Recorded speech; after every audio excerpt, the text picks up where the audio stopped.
బతుకు తెరువు కోసం మలేషియా వెళ్లిన ఇద్దరు నెల్లూరు జిల్లా యువకులు అదృశ్యమయ్యారు. తమ కుమారులను తిరిగి స్వదేశానికి రప్పించాలని కోరుతూ యువకుల తల్లిదండ్రులు జనసేన కార్యాలయంలో ఫిర్యాదు చేశారు. తిరుపతికి చెందిన ఏజెంట్ సాయంతో మలేషియా వెళ్లారని యువకుల తల్లిదండ్రులు చెప్పారు. పాస్పోర్ట్లు నకిలీవని తేలడంతో అక్కడి పోలీసులు అరెస్టు చేశారని తెలిపారు. 15 రోజులుగా తమ కుమారుల వద్ద నుంచి ఎటువంటి ఫోన్ కాల్స్ రాలేదని, ఉప ముఖ్యమంత్రి పవన్ కళ్యాణ్ తమ కుమారులను స్వదేశానికి రప్పించాలని కోరుతున్నారు. నా బిడ్డ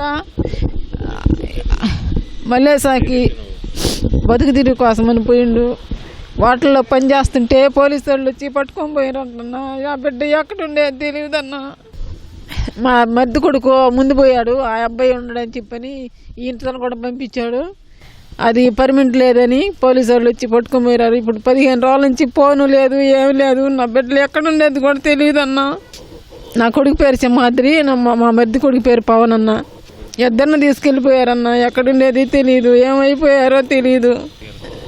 ఏజెంట్ని అడిగితే సమాధానం చెప్పటం లేదు. 80,000 కట్టామన్నా. ఈడ ఏజెంట్కి 40,000, ఆడ చెన్నైలో ఏజెంట్కి 40,000, మొత్తం 80,000 కట్టాము. ఏదో బతకలేక అక్కడికి పోతానంటే అనిపించింది సార్. మేము కూడా అప్పు చెప్పు తీసి పంపించినాము. ఇక్కడ బతకలేక అక్కడ పోయి ఏమీ లేక అక్కడికి వెళ్ళిపోయి నేను సంపాదించుకొని వస్తాను అన్నాడు. మమ్మల్ని ఎట్లా కొట్టు రచించాను సార్. విధంగా తీసుకోపోయిన 3వ రోజు ఏమో ఫోన్ చేశాడు సార్.